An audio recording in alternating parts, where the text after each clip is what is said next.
Ladies and most gentlemen, today we're going to talk about the Seething Shore, which is a brand new Battlegrounds which is coming to the game in Battle for Azeroth, but will be previewed during patch 7.3.5 of Legion. So as of this video, the Battleground is on the PTR game files and will be open for public testing very soon. But until that time, I thought I'd throw together a small video to show you guys what to expect when this Battleground hits our shores. Get it? No?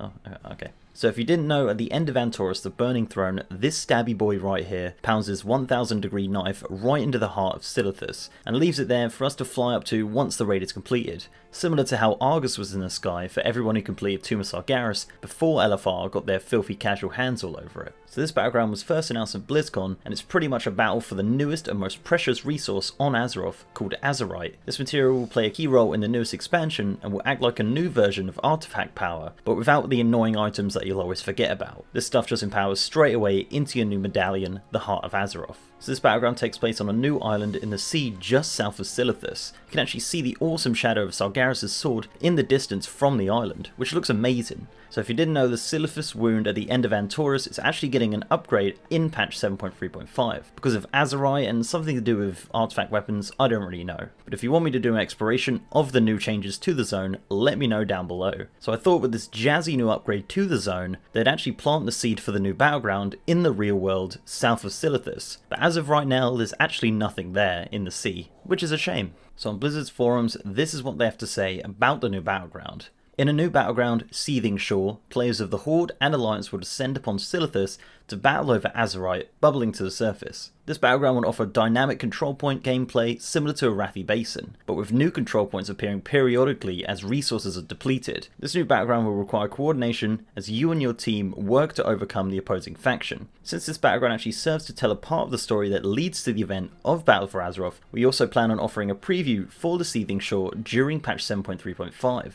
as we continue to build upon the conflict between the Horde and Alliance for the coming expansion. Just to add to this, I've read somewhere that there will also be 3 control points up at once, so obviously once one of them is depleted, another will take over. So now let's take a proper look on what's on the island Battleground itself. Instead of me just rambling on, I'll do a nice little exploration montage, and I'll tell you my theories on how it all works together afterwards. So here is the Seething Shore Battleground.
Okay, so first off, let's talk about the art style of this island. In my opinion, I think it borrows heavily from the Lost Isles in the Goblin Starting Zone. Comparing the plant life and just the general colour scheme, it's very similar. So the island will feature 12 control points, which are large shards of Azerite. They actually named and were featured on a map they showed at BlizzCon.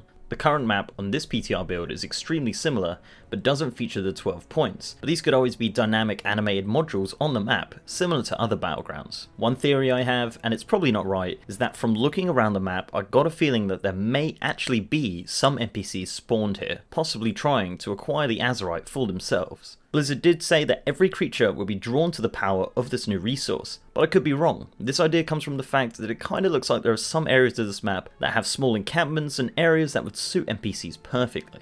One thing you probably did notice is that there doesn't seem to be a definite area for the Horde and Alliance to start the Battleground in. This is due to the fact that two major components are missing from this map. They are the two airships the Alliance and Horde will be spawning into in this Battleground. A major giveaway of this is that in the game files, in a file called World Safe Locations, there's an area called Azerite BG Graveyard Airship Alliance, and there's one for the Horde as well. These are more than likely going to be hovering north of the island in the sky somewhere. And honestly, that's pretty much all I've got for this map as of right now. I'm not a big PvP fan, but this does look like a lot of fun, which I'm sure I'll get involved in. There's definitely not a lot to keep everyone busy during the content drought, but I got a funny feeling that we might actually get some new allied races to unlock during that period anyway. One last thing is they never actually mentioned what size Battlegrounds this will be. In theory, I think it'll probably just be a 10v10, judging by the size of the map. So let me know down in the comments what you think of the new Battleground and whether or not you're going to be trying it out when it hits the live game for a preview in patch 7.3.5. So before I go, I'd like to give a massive shout out to my amazing patrons and YouTube sponsors. You guys are awesome. If you'd like to support the channel in that way, links are down below. So leave a like on this video if you liked it, guys, and subscribe if you haven't.